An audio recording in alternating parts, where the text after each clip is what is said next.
So, welcome to Monkey and Frank. My name is Doe, my body's Dom, and today I've got my soul brother Tate with me.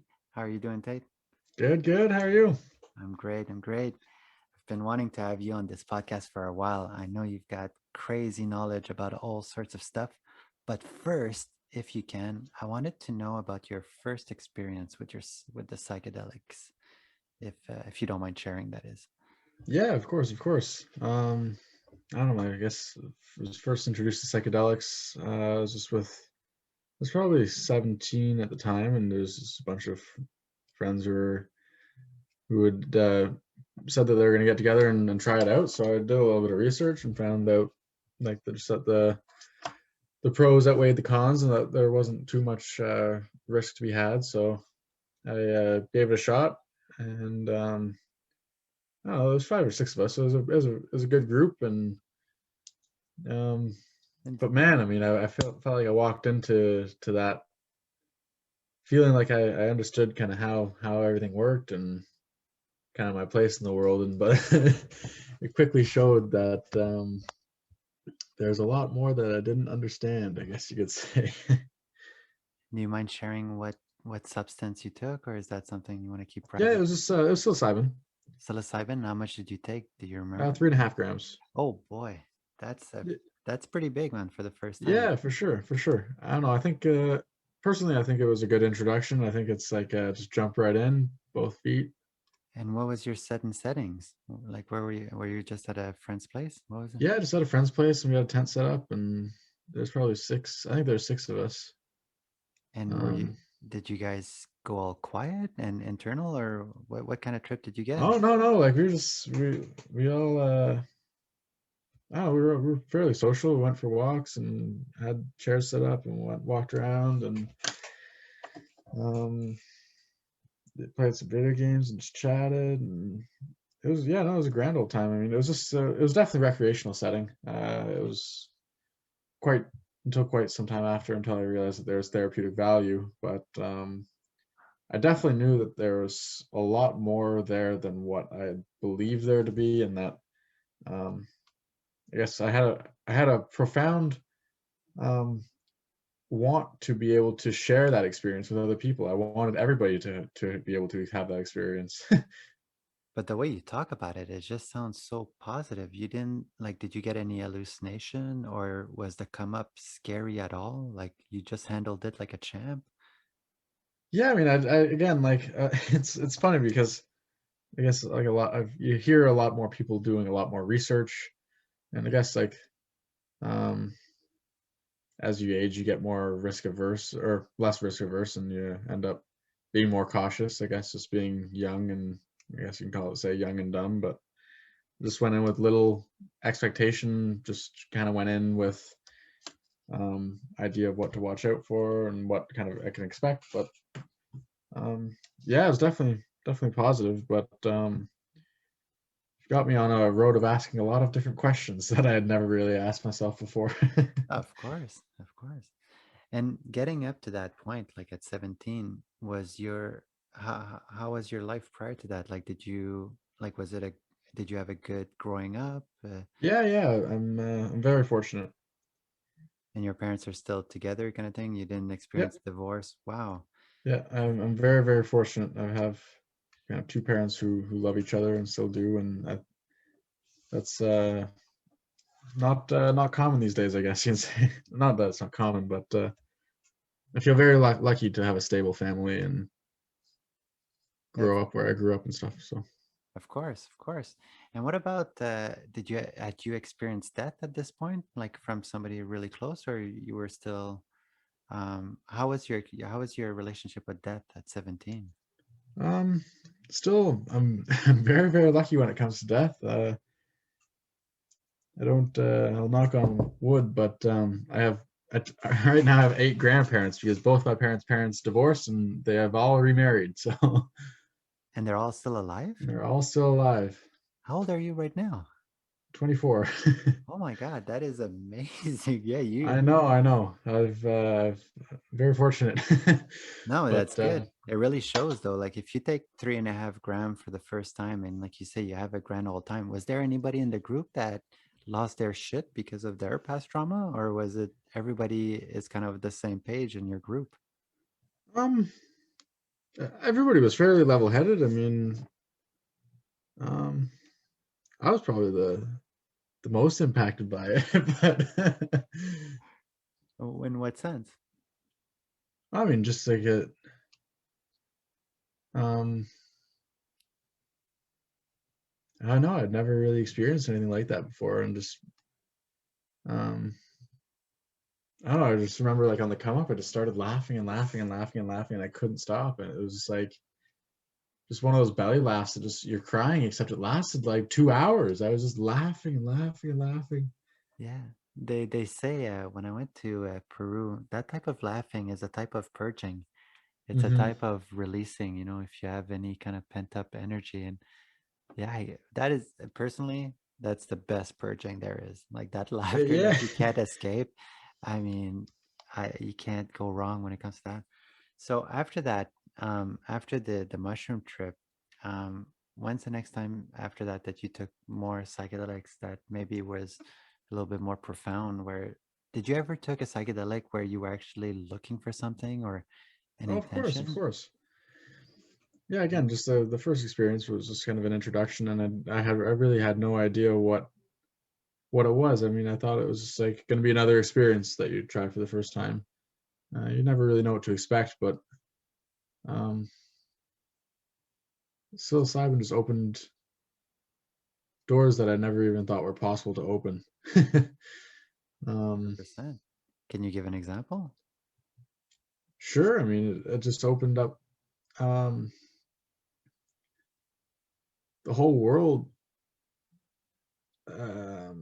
The whole world. I mean, like the world of emotions. I felt before like I wasn't really in tune with my emotions. I mean, still, I'm sure I can be more in tune, but like um,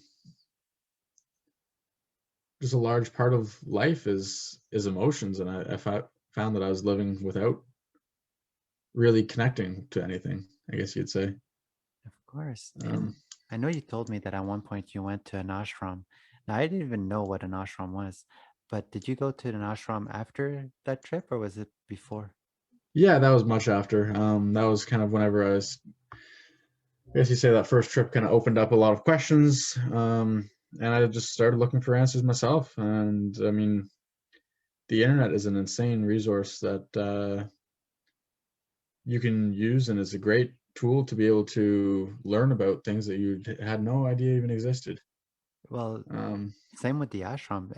I know you've told me the story before of what that is, but for anybody that's listening, can you explain what an ashram is and what's the purpose, goal, and what do you do once you're there? Like, I yeah, want to of have course, that. of Yeah. course. It's so I guess as I started asking more and more questions, I was introduced to kind of Eastern philosophies, and started reading quite a vast range of books and articles, and really just started looking for answers to a lot of the questions that were opened up by these first few experiences. Um, you can call them kind of like a spiritual, um, they kind of had a spiritual center to them, but again, I don't really like using that kind of those. I don't. Language can get misconstrued, but um, with the ashram, I'd come across it a few times reading, and there's a few books that I had read that said like if you ever get a chance to visit an ashram, I'd recommend it to anybody. And then there was this guy, a friend of mine who I used to work with, who was he was 27 or 28 at the time, so he was older than I was. I was probably 20. I was probably 20 at that time, and he had told me about this place that that he went or was planning on going to. He was going to quit his job and then volunteer at this ashram called Sivananda. That's just west of Montreal. And I'm like, an ashram, I've heard of that before. I came across that so I started asking him about it, and like, man, that sounds something that I'd be interested in. And whenever I graduated from university, um, that's the kind of first time you have just like the whole world is yours. You have time. You have all. You have no no money, but you have a lifetime ahead of you. And so I said, no. I mean, I've never really done yoga, but this is from what I've read about Eastern philosophy. I think it's something that I would like to immerse myself in and check it out. Well, what better way to do it than to check out this ashram? So I signed up to volunteer there for a month. They have a karma yoga program where you go in and um, volunteer your time, and they provide a room and food, as well as you can do a 2-hour yoga session every day. Um, and yeah, it was a great experience. It really opened my eyes to um, I guess the world of meditation. And So you stayed there for a month. They give you a room. They give you food, and all you have to do is dedicate your time to work, I guess, at the place, do the yoga, and there's teachings, I'm guessing, like you were telling me about. They teach you a couple of hours a day about the knowledge of Hinduism. Like what yeah, religions for ashram? yeah. So it's based on Hinduism. But yeah, so you spend most of your day, depending on kind of your strengths and stuff. You can either be in the kitchen or around working in the gardens or building projects. They have all kinds of things on the go usually. And it's also it's a retreat that people go to. And so um, they have various courses that you can go to. And like if you pay for the retreat, obviously you get you spend more time taking courses and teaching and stuff. But like for us, so I guess a typical day would be you'd wake up at 5:30. You'd have a satsang every morning and satsang every night. A satsang consists of half-hour meditation, half-hour chanting, and a half-hour kind of lecture or reading. Then you have 2 vegetarian meals a day. The food is delicious. I really learned a lot about how to cook healthy vegetarian meals, and a 2-hour yoga session every day, and then you'd spend probably 4 to 6 hours working every day, and then you'd have a few hours of free time as well. And And I'm yeah, you guessing, get people from all over the world. whoever goes there, like they successfully are able to follow the regiment, or else I'm guessing they would kick you out if Well, I mean, I'm sure that doesn't happen, or if it does, it's rare. Um, Yeah, for sure. Yeah, they definitely ask you to follow, and if you don't follow or you're not putting your time in, then they definitely have a talk with you, and I'm sure you might get kicked out if you keep on doing that. But most of the people who go there are very fairly in tune, I guess. You get quite a variety of people, everywhere from people who are at the very bottom of the hole and just like they went through hell and back, and they come across this place as kind of like a last resort. And then you also get some people who are at the top of their game, who are very successful entrepreneurs, business people, and you get everybody in between. and how long did you stay there? I stayed a month the first time, and then I got a chance to spend 2 weeks there at the end of last year, which is kind And of nice. But yeah, and the first time you went there, did you notice like a big difference from doing this type of practice every day for a month? Like, did you oh, for notice? sure, for Yeah, sure. I mean, I went in without doing any yoga at all, and there's definitely posture and lightness on my feet. Like my posture was not the best before, and it's just once you start stretching those kind of muscles, and I don't know. The one thing I had no idea about was just that yoga is actually all about the spine, yeah. and it's about stretching the muscles surrounding your spinal column so that you're able to sit and meditate for longer.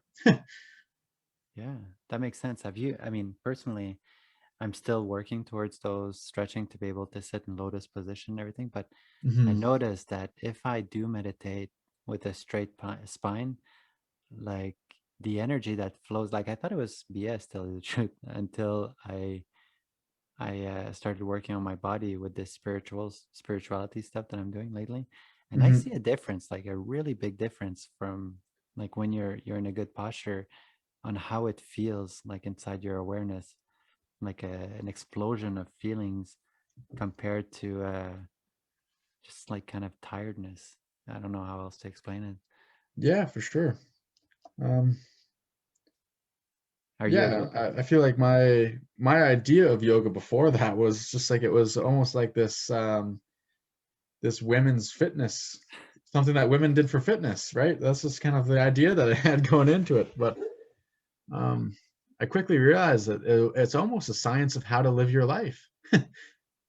Tell me more. Well, I mean, it's there's a lot of wisdom that's involved with it. Like the 5 points of yoga, um, is proper exercise, which is what most people kind of have an idea of as yoga. Um, then there's also proper diet, which is comes along with healthy living. Proper breathing, um, relaxation, and positive thinking. So those are the 5 points of yoga.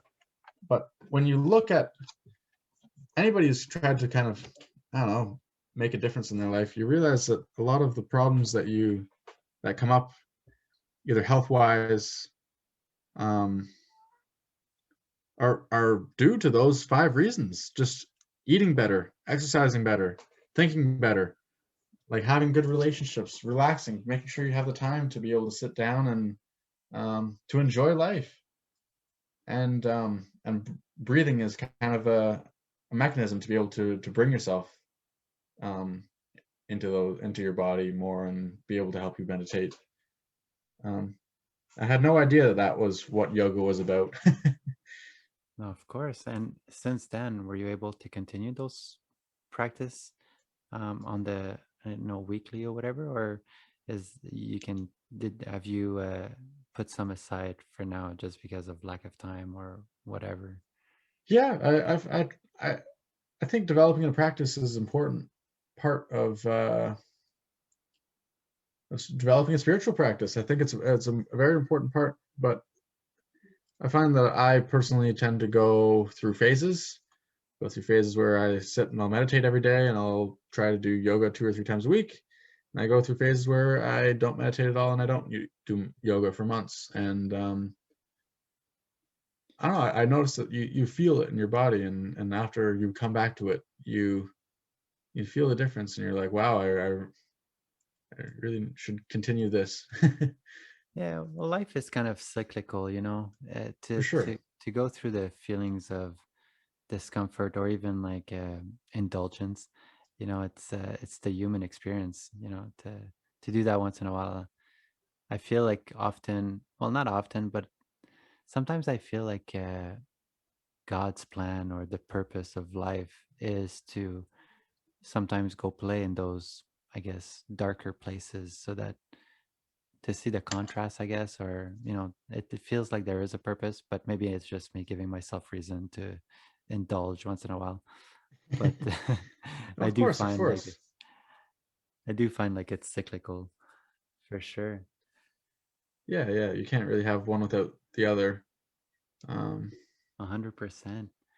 Now, just random question out of nowhere. Out of all of the feelings, when it comes to, I was talking with that with a friend of mine, and today, and it's on my conscience on which kind of basic feelings do you feel like is important when it comes to spirituality? Would it be like self-love, gratefulness, honor, um, or the practice of like silencing the mind or whatever, like which one calls to you the most when it comes to your growth? I think balance. Balance, symbiosis. Yeah, I really think when you look at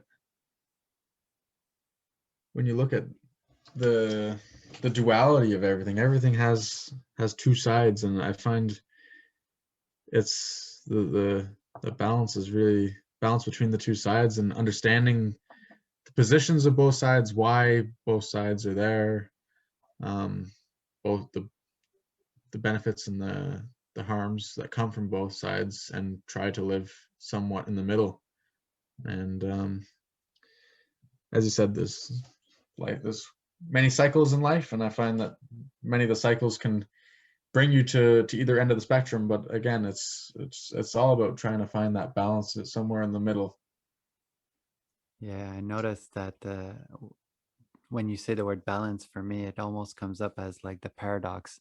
Like there's so many paradoxes out there. Like Hmm. I don't know if you've ever read the Tao Te Ching or whatever. Yes, yes. It's amazing, Yeah. amazing. And you really, on top of having balance, you notice that both sides have their strengths and both sides have their weakness. And it depends how you look at it. And even then, you can look at it from both ways. And it always leaves you in a way where you have to observe and be there for both sides. There's no side that wins over another. No, of course, of course. Yeah, I love that so much. So So, which religion speaks to you the most lately? Or is that um, even, like you say, balance? Like I always go from Hinduism to Buddhism to the Tao to even Christianity when it comes to the teachings of Jesus and the idea of forgiveness as being the, ultimate kind of thing. of course, of course. Religion is it's a complex topic. I mean, at the end of the day, I feel like most religions are kind of founded on the same basic principles. Um, just focus on different aspects of it. Um, so I mean, I was raised a Christian. I was raised an Anglican, and I guess you say, like, I don't know. They all do interest me. I think that they all um, have value in them. Um, but I wouldn't really say that there's one or another that speaks to me more than the other. Um, Yeah, I hear you. Yeah, I would say almost the same. yeah, And what's your again, I'm just shooting topics out there, but what's your position on monogamy or love in general when it comes to um, couples? yeah, that's an interesting one. I think I think that the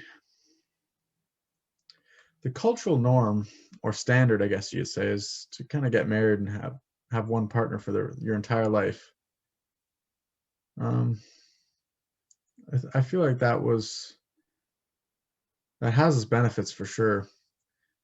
Um, but I don't know. I guess from the scientific part of me, I was listening to this lecture series um, by Robert Sapolsky on human behavior and biology, and he was, I guess his point was, he was talking about how species are either monogamous and they mate for life, or they're tournament species.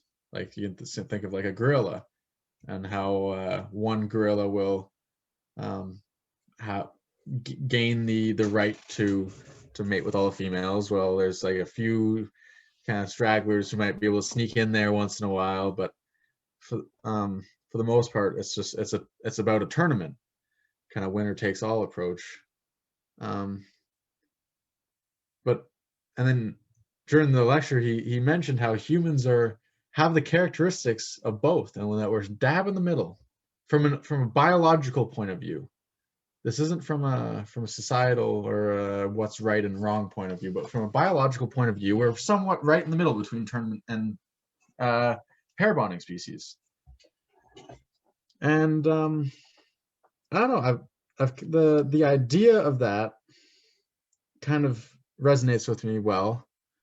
Um, I think that monogamy is important,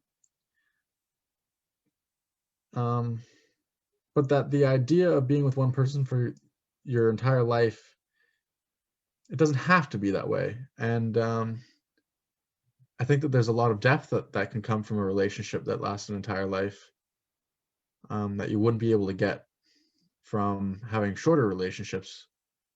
But at the same time, I don't think that there should be a stigma around relationships going different ways, and that there shouldn't be an expectation for things to last forever. But No, you're right.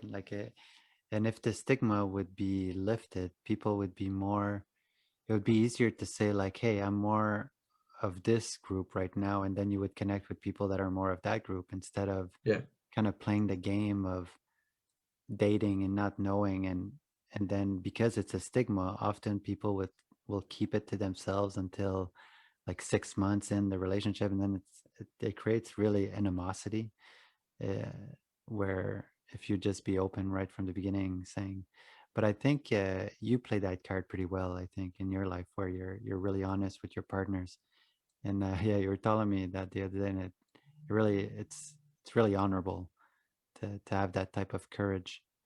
yeah. I Uh, mean, I definitely try to be, but it's not easy. You hear more and more people who kind of experiment with that kind of um, portion of their life. But yeah, no, it's tough. I don't know it's if you listen to Aubrey Marcus. He no.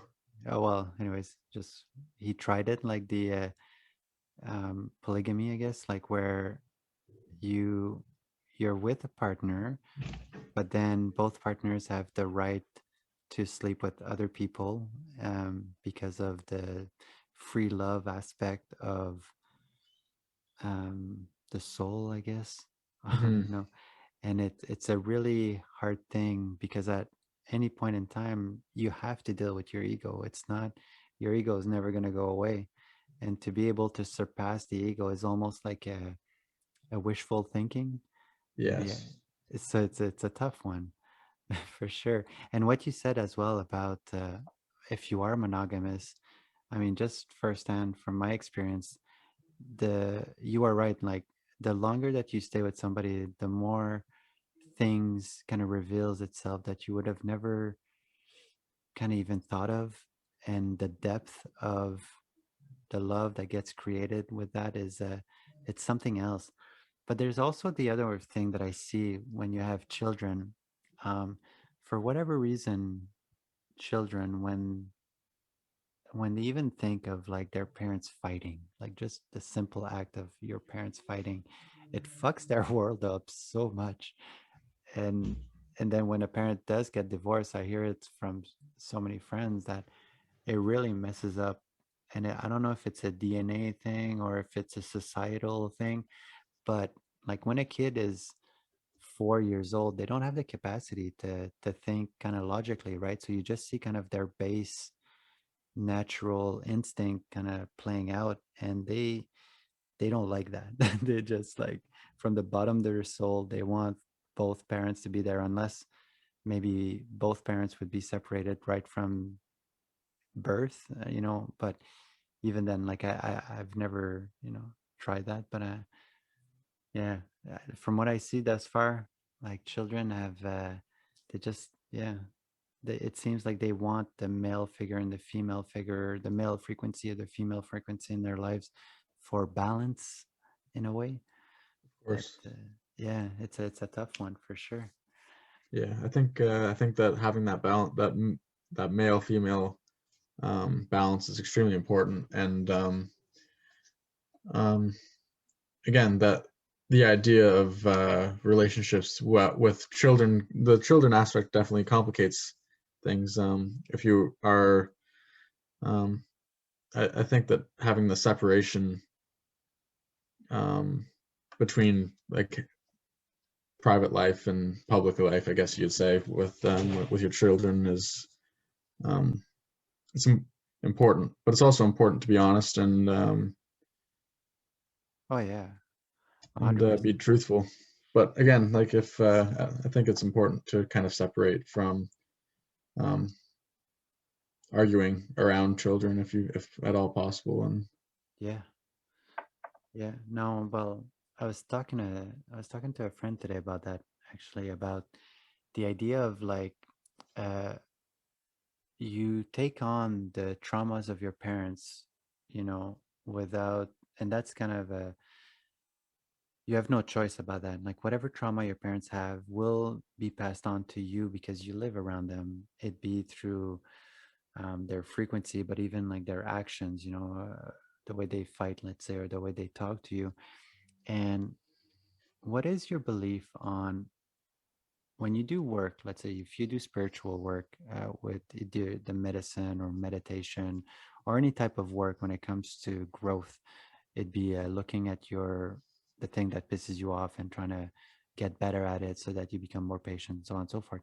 Are you under the belief, well, first of all, do you believe in spirits and ancestors kind of thing, kind of propelling you forward? What's your thoughts on spirits, just in general? that's an interesting one.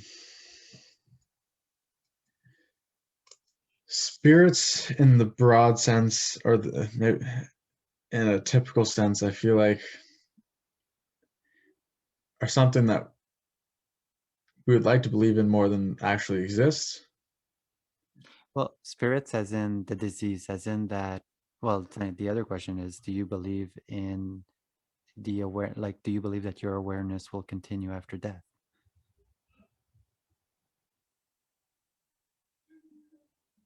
Not necessarily like the awareness, like, do you believe in something after that? Never mind the word awareness. Of course, of course, we're all part of something bigger. Okay, so Um, from there, like, then when I say the coin spirit, I mean like I mean, I know you didn't experience, but let's say your great grandparents, you know, they're dead. Are they, because you wouldn't be here without them, are they with you, propelling you forward, kind of like in the background? They kind of like the way that I was taught, anyways, in Peru, or as I'm going through the spiritual journey, is it's almost like they're the fuel behind you, you know, that just, it's like kind of gives you the base or something to, I don't know how to explain it. of course, Yeah, whether you call it spirit or genetics, like yeah, I yeah, think yeah. they're two sides of they're talking about the same thing in different belief systems. That's the paradox. There you go. Like, yeah, of course. Just like the ego and the soul, just like the spirit and the, and yeah, of course. So you, exactly. So today I was having a discussion about inter, oh man, what's that word? Intergeneration healing. So Yes. if you get to a point in your life where you heal all of the traumas, all of your karmas in this life, to have the ability to also heal the traumas of your ancestors as you are growing in your spirituality. Have you ever explored that? Personally, I have not been at that level. No, no, of course. But Of do you I believe? have um, I guess you say these past few years I've been surrounding myself with people who have I don't know who have had their own experiences and they're all different.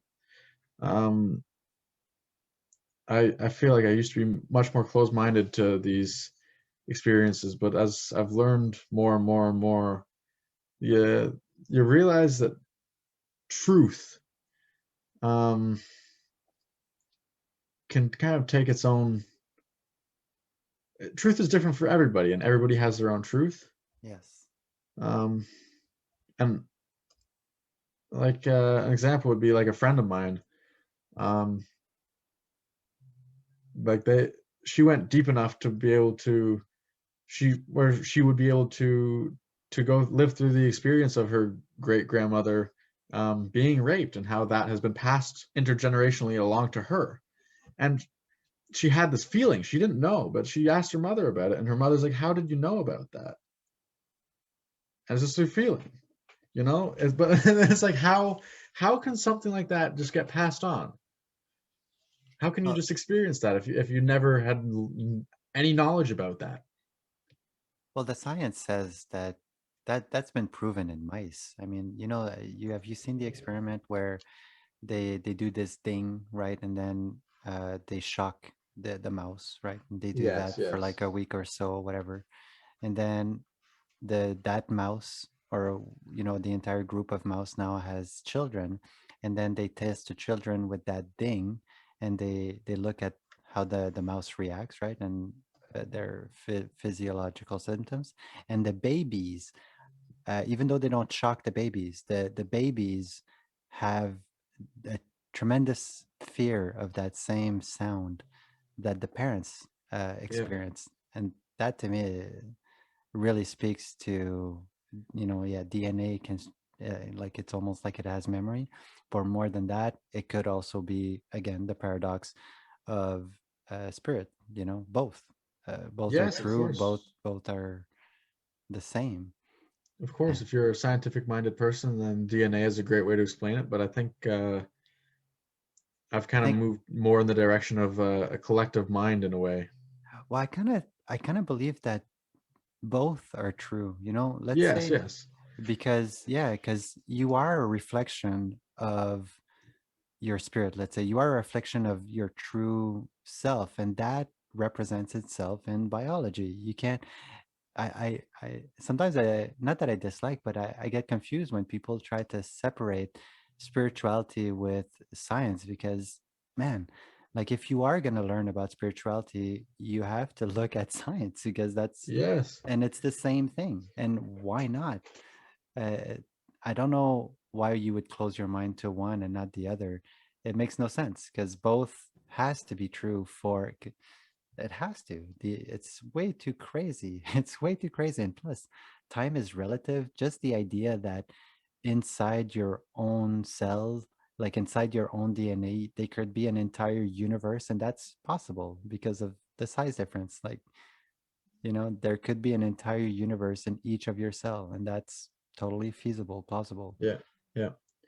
Well, I And mean, for any scientific listeners out there, I mean, um, the the theory of relativity, it really is a lot more than a physics oh yeah, theory. It like, and when you look into these, a lot of the forefathers of modern day science, physics, mathematics, biology, chemistry, um, a lot of them were very, very in tune with this dimension of reality. And I mean, when you look at what a thought experiment is, like it's insane.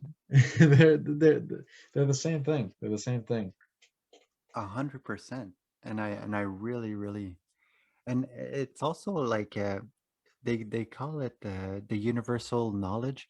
You know how some people just come up to the same conclusion as the most brilliant people out there, and then it makes you, like, it makes you think, like, it not makes you think, but I really believe in this universal consciousness, as if we are all connected, that we are all one, and it takes um the right frequency, the right train of thought to get to the same conclusion as anybody else, uh that is super educated, to the guy on the street that knows nothing. It's Hmm. I see it all the time in myself, or in others as well. Yeah. So, yeah, yeah, yeah, that blows my mind. So when it comes Yeah. to, do you have more thoughts on that, like, spirits? Um, yeah, I guess you just said just like that I believe in like there being a higher power, whatever that may be.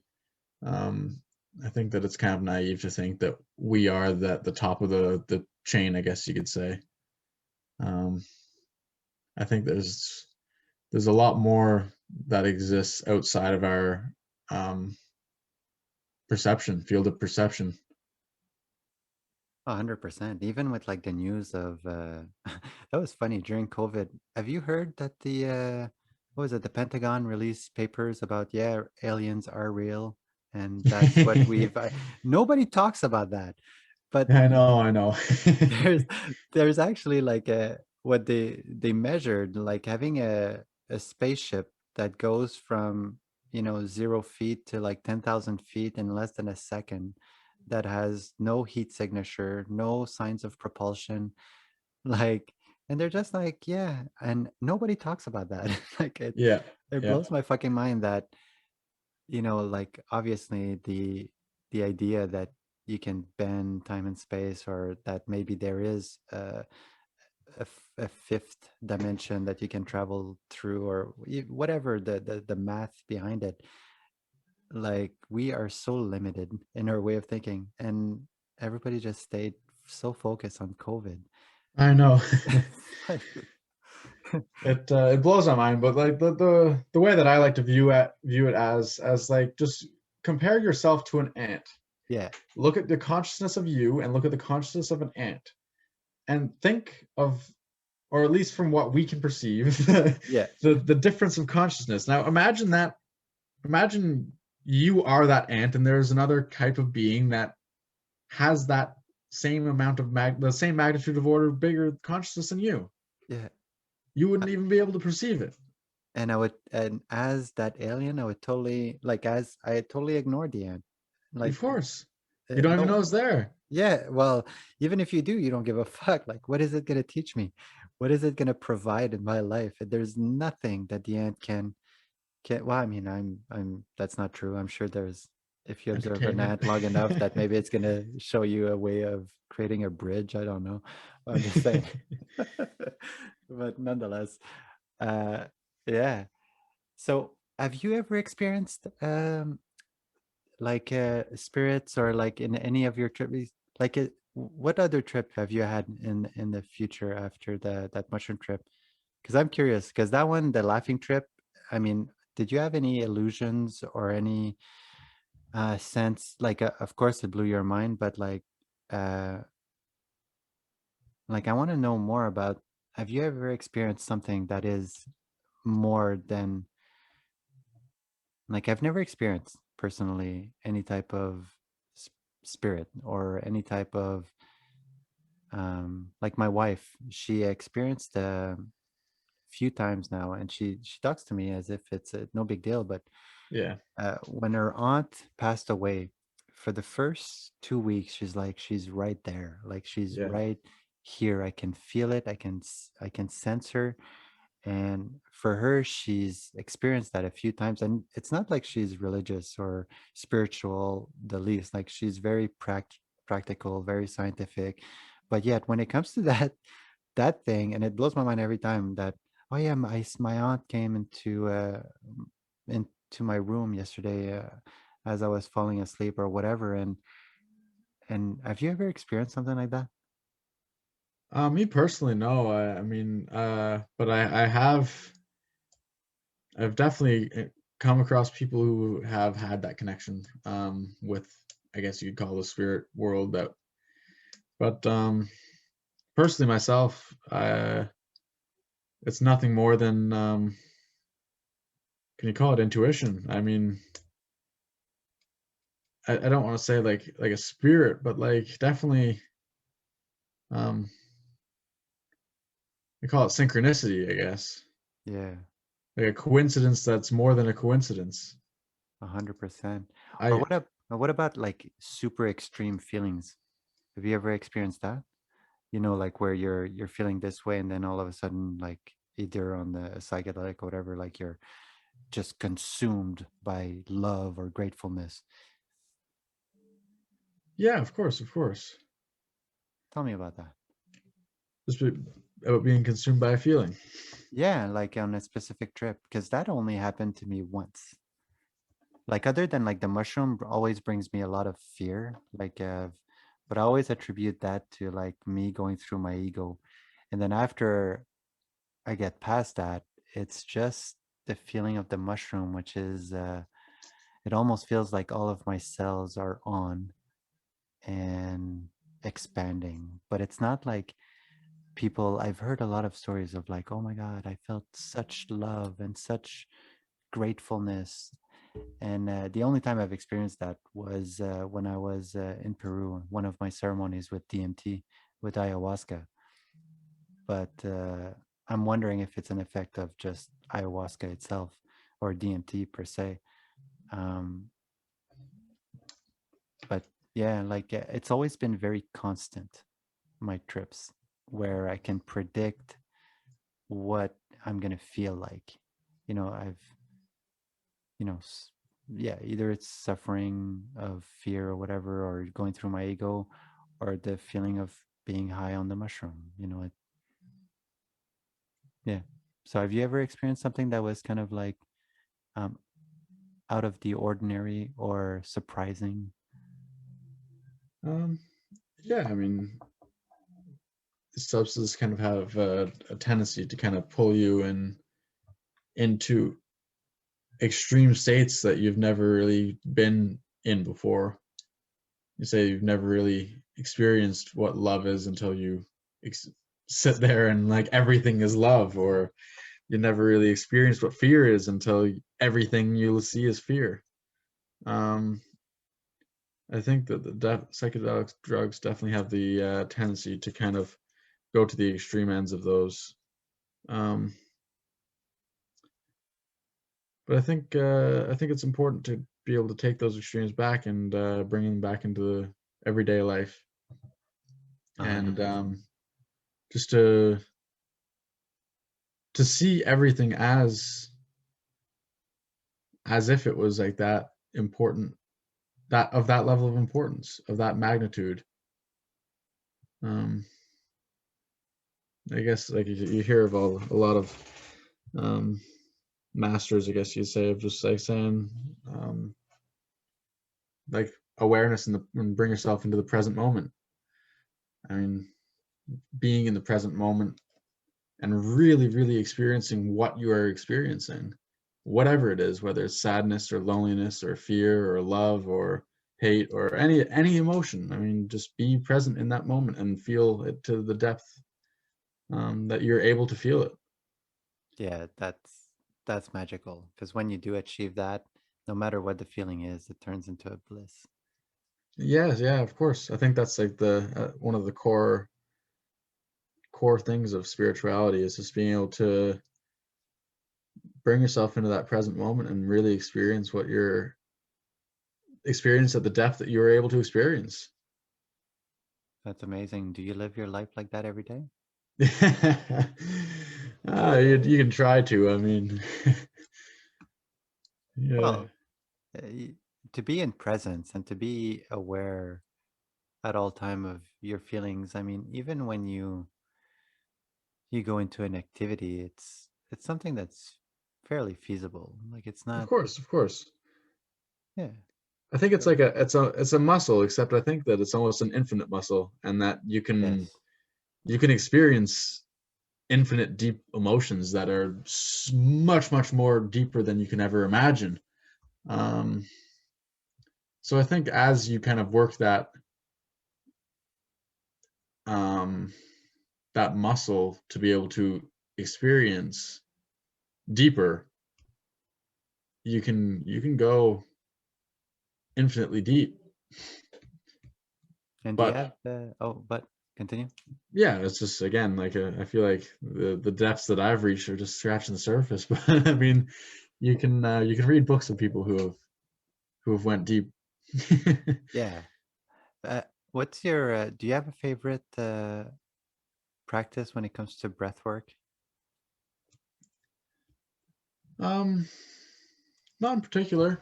Again, the traditions that I've been introduced to, we do like pranayama, which is just short exhalations.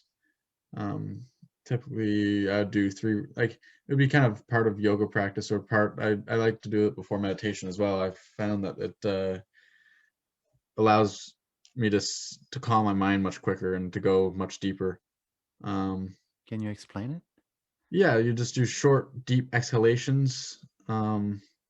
And then allow your lungs to fill back up just naturally. You're not breathing in, but like allowing the air to flow in. Um, I do So, three rounds. and you go I fully guess it'd be empty. Like Hmm? as you're doing those little short breaths, like the you go like totally empty, and then you allow your breath to just expand to its natural state, and then you continue, you repeat Yeah, that. yeah, just short bursts. Um, Never done that before. pranayama, Okay. pranayama, is what it's called. I'm sure you can find some YouTube videos, and there'll be somebody who can explain it much better than I can. Of course. um, but yeah, so pranayama is the practice. I believe Kabbalapati is the fast exhalations. So I'd do 60, 80, and then 100 exhalations, and then with a breath retention in between each set. Um, Typically, I just kind of go for as long as is comfortable for me. And then I would go and do alternate nostril breathing. So you um, breathe in for 4 seconds on one nostril. So you block one nostril, breathe in through one for 4 seconds. You hold both nostrils closed for 12. You breathe out on the other nostril for 8 seconds, and then you breathe in for 4 seconds. Um, Again, if you search pranayama, there'd be somebody who would be able to explain kind of breathing techniques and exercises a lot better than I can. And It's just that those are kind of practices that I've kind of taken up. that type of breathing, again, it's what to get into silent mind. Like it, I'm guessing that it um does it bring, like, I can't wait to try it. Actually, I've never done that breathing before. I've always been into the Wim Hof breathing. So Mm-hmm, simple. mm-hmm.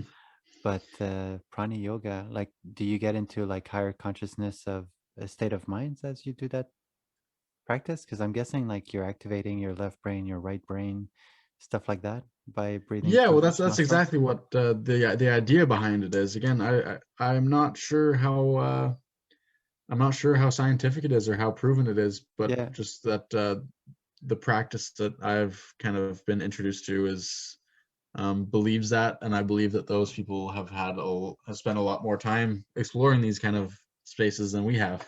No, of course. But So it feels good, I'm guessing. I trust them. So Yeah, yeah. But it feels amazing, and I'm guessing like if it's one of your favorite ones, it must feel great.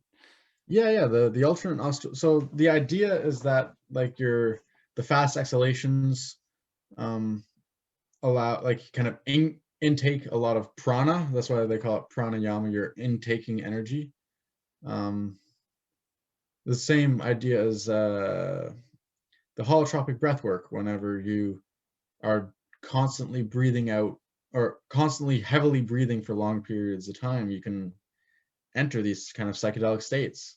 Yeah, Um, yeah, that where you I've kind of experienced before for sure.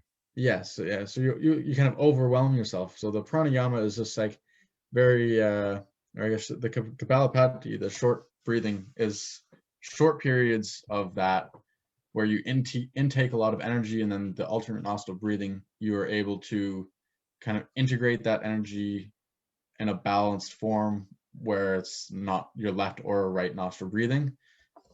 And the understanding that I have is like typically most people will have um, one nostril that is kind of prevalent, or one nostril will breathe more than another. And like typically in a healthy person, the nostril that you use will change every 15 to 20 minutes. But for most people today who I guess would have typically unhealthy breathing habits, um, it changes the period of time where it changes is much longer, if at all. And yeah, it's just the alternate nostril breathing allows you to kind of open up both equally and integrate that. So It's super funny that you say that. Like that is so meant to be. Because I've been noticing the last few nights, like as I'm sleeping, I'm gonna notice like one nostril is totally blocked, and I'm mm-hmm. like, oh, I'm gonna have to deal with that. And then in the middle of the night, I wake up and it's the other nostril that's blocked, and I'm like, okay, which one is it again? I don't. And then I wake up again to whatever after a dream, and the other nostril is blocked. And I'm like, hey, am I just dreaming this shit? Like, why? And that's what you're talking about? Like in a normal Yeah, yeah. person? Really? Yeah, I mean, it happens completely naturally. I mean, like I myself, like before I was introduced to this kind of stuff, I had like my breathing habits were shit. I mean, I breathed out of my mouth for a significant amount of time, and my sinuses were all clogged up. I would have allergies, and I don't know. Now that I've spent more time, more practice doing these techniques, I found that my sinuses have cleared up. I've been able to breathe a lot better, and like before, I was breathing out of my mouth because I couldn't breathe out of my nose. And now I find that's almost gone away completely, and unless it's like maybe a few days during spring and stuff. But So you're saying that it's not normal to have a blocked nose in the middle of the night. Like both nostrils should be totally open all the time. a healthy person, but I think most people have unhealthy breathing habits because nobody has taught them to breathe. Like, yeah, no, for sure. But that's one thing. Like I always breathe from the nose, 100%. But it seems like as soon as I lay my head down, one nostril is gonna start blocking, and then depending, I guess, I don't know what happens, but then it switches back and forth during the night. Hmm. And then I noticed that if I do have difficulty breathing, I wake up breathing from the mouth, and it sucks. Like I've even heard from other people like to put tape over your mouth to kind of train your body to breathe from the nose. But I mean, it was so difficult. I was like, I removed that tape so fast. Yeah, Like I couldn't do it. But you're yeah, I can saying that, imagine. but doing that type of breathing will clear up. I mean, you must have. Did you ever read the book called Breath or whatever that came out last year or 2 years ago? He talks about that, Um, how nose no, I breathing is haven't. one of the most important thing, because your nose, inside your nose, there's like kind of a shell, uh, Fibonacci kind of sequence inside your nose, Hmm. like Hmm. that. I don't know. It does something that's very special, and it gives more oxygen than just breathing from the mouth. Even though you feel like you're intaking more air when you're breathing from the mouth, it's BS. Like the nose is meant for this type of crazy breathing. And I don't know if you ever did you ever see the documentary Choke by Choke? Did you ever see that? No, I haven't. So this guy, the Gracie family from Brazil that invented jiu-jitsu, Okay. these guys are all about nose breathing, like insane, but not just like the yoga thing you were telling me. It's almost like doing the Wim Hof breathing, but with your nose, like that type Hmm. of intensity, where his Hmm. nostril is like a gorilla. He's trained so much to do this that when he's doing his practice, you see it in the documentary Choke. It's insane. Like his nostrils are as big as fucking quarters, like, and he's really like pumping the air in and Yeah. out and really fast. And did you ever see where after you're done pumping air really fast, you exhale all of your air and then Yes. you Yes. hold your breath and you can do that wave with your stomach where Yes. you're Yes. massaging your organ? Yes. I started doing that. It's insane. Like it's a hard practice to do, but so worth it. Like to massage every single organ, because I've noticed like from a couple of my mushroom trips that to be one with the body really is to like know what the fuck's going on, like to touch, to poke, to prod, and like to see like, oh man, I'm if I poke here it's hurting. Well, that shouldn't happen. Like your entire body should be one with your Yeah. awareness. Yeah. And that's something that I started just implementing this year, and I've been noticing like I've got a lot of sore spot that I guess I've stored trauma in or I've never paid attention to. And it's quite interesting to become one with the body. Do you do those type of practice? Yeah. I mean, the body is a very it has its own intelligence. It's very, very intelligent. It's just that I think most people are don't listen to their bodies, or they just they don't hear it. It's almost like they Um, don't know. Like yeah. they're Yeah. like even like the yoga, you thought that it was just because Rahat talks about that too, like yoga from the religion, from the Hinduism point of view, compared to the yoga from the that guy that did the documentary where he was raping women Hmm. point of view. Well, the working out, the girl kind of working out point of view. Yeah. Unfortunately, I think Well, it like was stigmatized as well by uh, governments and society in order to kind of push out other religion, Yeah, yeah, from Christianity kind of thing. So, you can tell, but it's coming like with the internet, this type of knowledge that's being transmitted back and forth, like the fear of religion is stupid, or even spirituality or any type of, you don't have to commit to one. It's ridiculous. The yeah, knowledge, yeah. you know, and you see that like you're super young. I mean, personally, I'm 40, but you can. I'm guessing that you and your friends or anybody that you interact with are a lot more open to everything about life than the older generation. Yeah, for sure. I mean, that's an important something that's really it's easy to get lost. Um, you look at I find it very easy to kind of sit back and like to say like I don't know. There's a lot of um, racism and sexism and any kind of ism. Yes, Um, if you're that persists in this world, but for the most part, again, coming from a an educated background surrounding like people who have been to university and who have I guess you'd say are more liberal um, than some. For the most part, I think that people in my generation are able to see past that, and it's not about your upbringing, whether you're rich or poor or black or white or what country, what languages you speak, it doesn't, what religion you are, what sex, it doesn't matter. It's just, it's all, we're all human. We've all been dealt different hands. There's pros and cons to everything, and you can't really compare um, your struggles to somebody else. Everybody has their struggles, and they're different. 100%. Um, I just hope I really am hopeful that ability to see through those categorizations that we put onto people, those lenses can will eventually just fade away, and people can just see through those categorizations and try to see who the person actually is. Yeah, because that speaks volume to kind of like the almost like cancel culture or whatever that people are talking about. I've never experienced it myself, but uh, the idea that like the more liberal you become, the more you want to shut down all ism, like all racism and everything.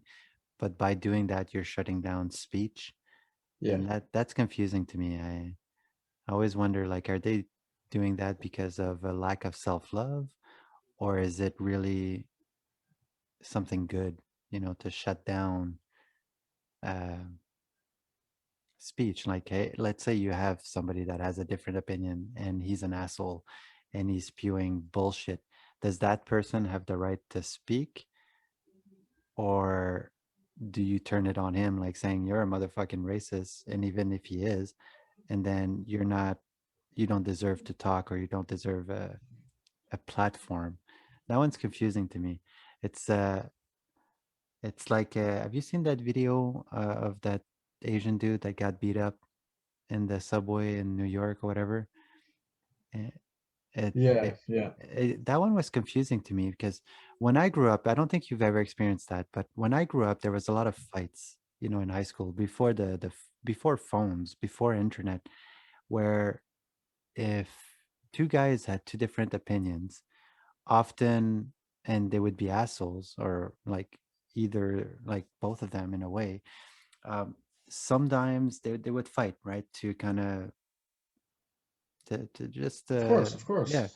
where, and there was a sense of respect, like, which there was something weird, like me growing up as a smaller kid, I always grew up in a sense of respecting others because I knew that at any point in time I could get my ass kicked if I was disrespectful or if I was an asshole, right? So you always try Yeah, to behave properly around, you know, it's not necessarily that there were bullies, because I never really experienced like bullyism, because when there was some bullies, there was always like groups of friends. I'd be like, fuck that guy, like Yeah. he can't intimidate us. But there was a sense of respect, even like in terms of your own group. If you would disrespect and really be an asshole, then you get slapped or you get punched or you get your ass kicked. And now that doesn't really happen. And if it does, it's very weird because people, and even back then, like if there would be a fight that would come up, most people, like it would take 2 seconds, 3 seconds, and you'd get five guys to try to break up the fight, saying, okay, guys, that's enough. Like, Yeah. that's it. You guys fought. Where now people tend to pick up their phones instead of stepping in. And I don't know if maybe it's just a New York thing. I don't know. But I'm left like confused in the idea. Like, let's say that both of these guys had an altercation, meaning the black guy and the Asian guy were both assholes, right? And then they started fighting. Um, you know, I it I see both sides of the coin where anybody should have the right to be an asshole fully and not expect violence. But at the same time, if you are spewing like total negativity or just being an asshole because of the circumstances, being humbled by a slap or a punch really is going to make you a better person the next day if you don't die, obviously.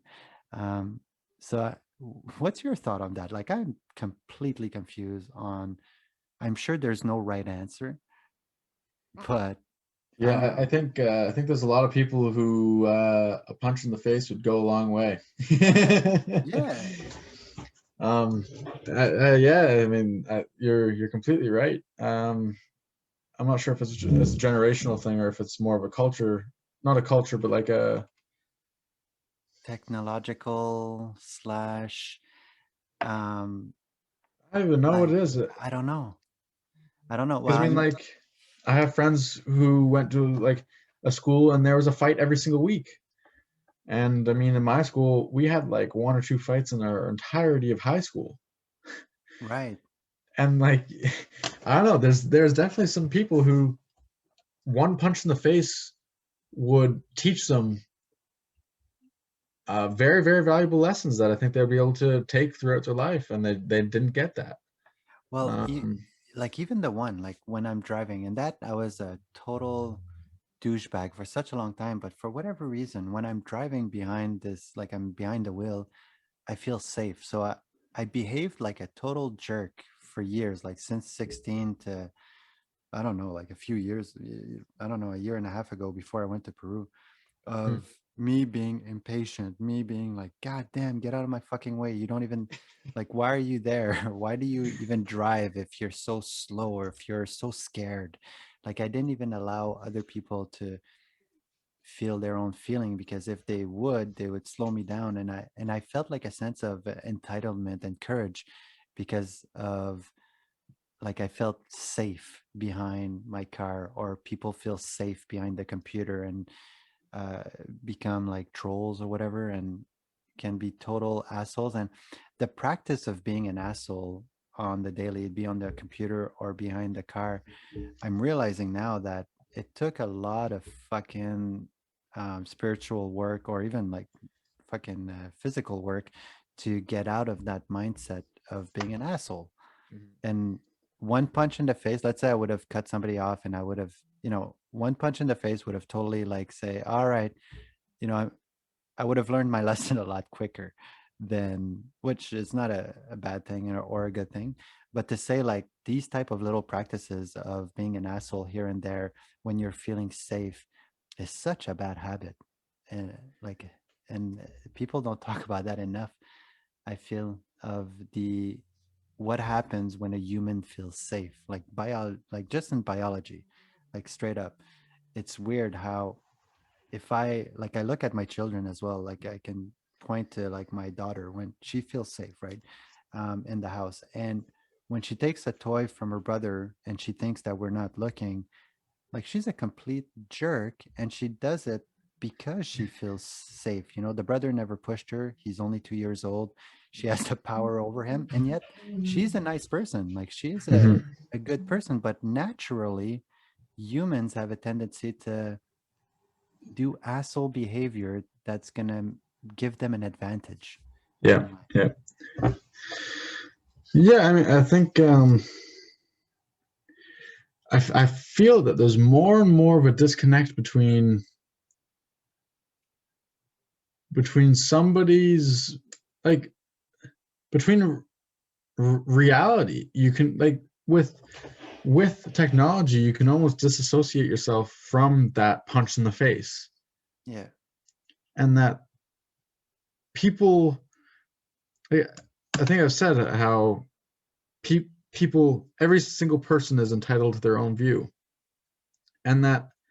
But the thing is that comes along with that is that I feel that more and more people can live in these pigeonholes and don't echo chambers, right? You just get caught in this echo chamber where you can what you want to see in the world is what you see in the world, Yeah.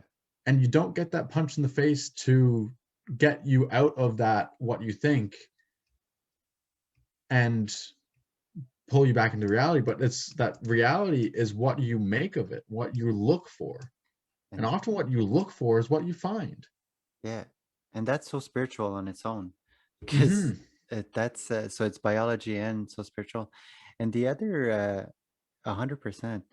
And the other thing I was thinking as well is if people, if you are, let's say, spiritual or even confident, if you are a confident, self-loving person where you have honor, like you honor your body, you honor your strength, you honor like yourself, you're not going to get affected by the asshole at all. Like you could be called a thousand name, and a confident person and a person that knows who they are truly are not going to be like, they're not going to get attached to those words.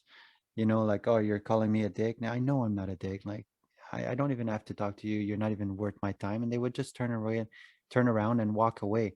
Like those people are, to me, the most powerful, awesome people. But so there's the two ways, right? Like one, you get punched in the face to, and the other one is like by example. And that person, like I see that in jujitsu class, and people that know how to fight, they're bigger, they're stronger, and they don't even have to intimidate to Mm-hmm. prove their Mm-hmm. point, because you can, and just by in their demeanor, and I see that in you almost, like you have this confidence about you that if I would call you any name, I could just tell you, like you would hang up or not even take 2 minutes and get bothered. I don't know, I'm assuming here.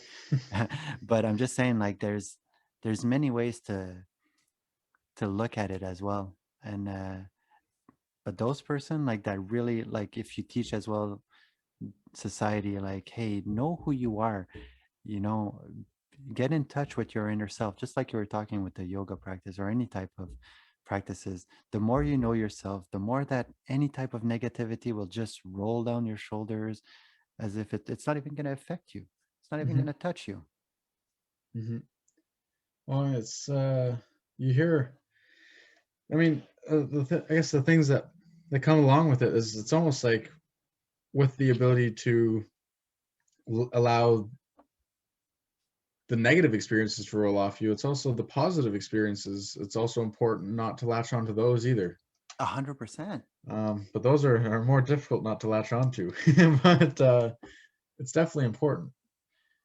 Like It's very very easy to get caught up in a life of money, sex, fame, pleasure, experience, adventure. the dopamine rush, you're talking about, Yes, you know, yes. This the pleasures of the world are very easy to get caught up in. the little dopamine hits when you play on your phone. And that game Yep, is yep, so fucking fun the first few days. And then after a while, you're like, why am I playing this fucking game? yep. They're everywhere. Everywhere, for sure. Adrenaline rush. Uh, yeah. And I really like then, like, I like how you really bring it back to balance. I never thought about it that way, but balance is so important. When you can have a balance of all of these things where, yes, it's okay to have those rushes here and there, and it's okay to experience the down of life and to really look at it and sit with it and learn from it. And because both can bring you bliss, but too much of them will either bring you down or, well, both of them will bring you down sooner or later. Of course, it's all about balance and using both of the sides of the coin to be able to give yourself the full picture rather than just wanting one and not the other.